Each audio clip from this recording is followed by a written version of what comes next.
Well, hey guys, welcome to another week's edition of our In the Word podcast. Just a time each week where we gather together amidst all the other things that are going on in life, the freezing cold outside, the sickness, the just January blues that we seem to all be going through during this time of year. But it's just a time where each week we like to just get together after spending some time in the Word and just be able to kind of look through some of the ways that God is speaking to us, some things that He's showing us in His Word.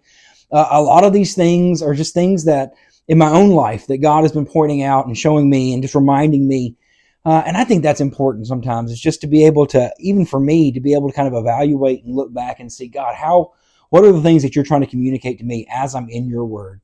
God's always speaking to us. And so it's important that we listen and that we're looking for those ways that God is trying to communicate with us through the scriptures. And so it's been interesting as I've read through the book of Exodus this week. And it was interesting. Some of you guys were asking me some questions on Sunday when we went into the service. You just some things that you've been reading and the ways that maybe some questions you have, some things that you didn't quite understand. But it was neat to me that people were coming up to me asking about being in the Word and the things that they were reading in the Word. And it seemed like one of the questions that I got so often was, in this whole back and forth between Moses and Pharaoh and God, and God's doing these plagues, but there's this kind of troubling phrase for us where it says specifically that God hardened Pharaoh's heart.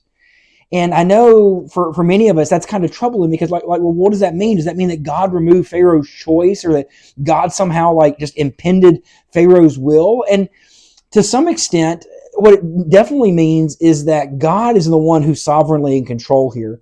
But at the same time, Pharaoh's heart's reflected in the fact that he doesn't want to let the people of Israel go. He doesn't want to let God's people go. And so the narrative kind of passes back and forth between saying that Pharaoh hardened his own heart and then also that God hardened Pharaoh's heart. But here's the reason. But here's my question. What is God doing in that moment as he continuously takes Pharaoh through these steps, obviously through 10 different steps, 10 different plagues? I think for me, that first plague probably would have been enough. At least that's what we think to ourselves, right? Oh, yeah, I'd have gotten it after that first plague of what he did, turning the Nile into blood. That probably was a good indication that something was happening more powerful than me. But instead, 10 different times, Pharaoh hardens his heart. And 10 different times, God comes back and demonstrates his power and his might and his authority.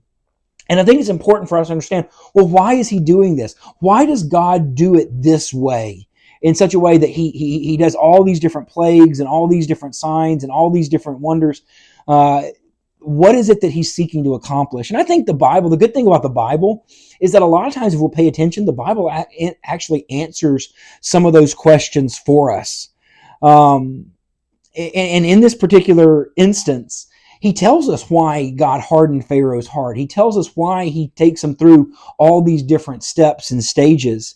In Exodus 10, verse 10, it says, "Then the Lord said to Moses, 'Go into Pharaoh, for I have hardened his heart and the heart of his servants, that I may show these signs of mine among them, and that you may tell in the hearing of your son and your grandson how I have dealt harshly with the Egyptians, and what signs I have done among them, that you may know that I am the Lord.'" And so there's this sense in which what God is doing is, one, God is demonstrating his authority and his power and his might. There's another place there, I believe it's in Exodus 12, verse 12. If I get that wrong, I'm sorry. Here it is. It says, "For I will pass through the land of Egypt that night." God speaking to Moses, getting ready for the Passover. It says, "For I will pass through the land of Egypt that night, and I will strike all the firstborns in the land of Egypt, both man and beast, and I will execute and on all the gods of Egypt I will execute judgments. I am the Lord." So part of what God is doing in these plagues and in the hardening of Pharaoh's hearts is, one, he's demonstrating his authority over all of creation. But I believe specifically in that moment, part of what he's doing is he's executing judgment over the gods of Egypt. In other words, he's demonstrating to both the Israelites and the Egyptians that he is God, That rather than, because see, the Egyptians in that day, they would have worshipped a pantheon of gods. They had a god for everything in every season. I mean, there was a god of the Nile, and a god of the sun, and a god of the harvest, and a fertility god, and a god of the sky, and a god of the rains. And so there were gods for almost every different season, every different event.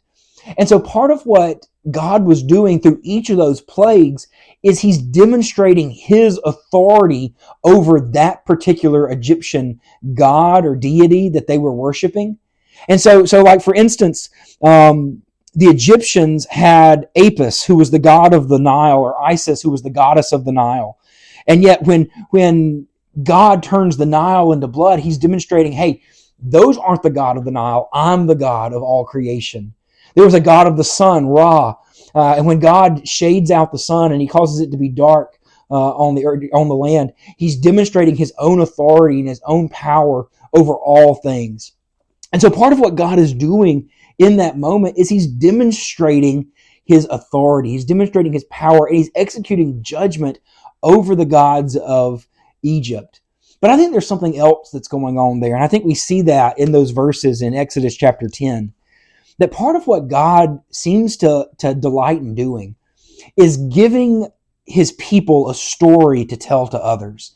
He wants to give his people a story that as they share with their sons and their grandsons and their children's children, and as it's passed down, that his people will be able to tell each and every generation about the wonder and the might and the glory of God. And there seems like there are seasons and times in which God will lead his people through certain things and allows people to walk through certain things so that as they look back and as they retell that story to every generation, they can see and know that he is God and that he's the one in authority over all areas of their life. I think that's the same for us. I think as we look back, I think sometimes we are able to see some things. And I know I've seen times and seasons in my life when I didn't know where the deliverance was going to come from. And I didn't know necessarily what all God was doing in that moment. But as I'm able to look back and able to see, man, God was just providing in that season. God was just working through that season. And because I can see and look back and see where he was working, I'm able to give testimony to him today and say that, man, God is faithful. That when I come up against hardships or trials or difficulties or something's not going the way that I would hope it would, I don't have to lose heart in that, because I know that my God, who was faithful back then and who has been faithful all the days of my life, will continue to be faithful in the here and the now and my present needs.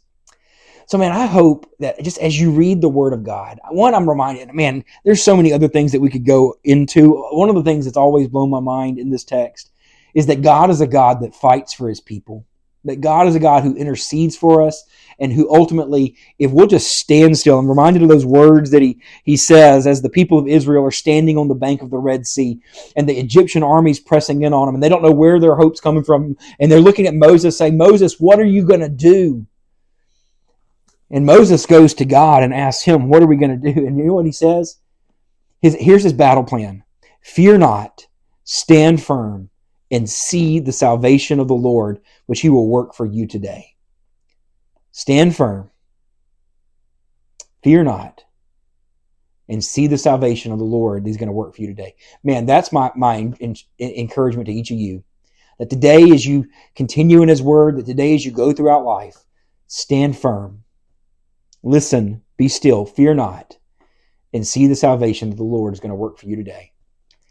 Man, I'm so glad that you're here with us this week, and I hope that you'll join us again next week as we continue our time in the Word. God bless.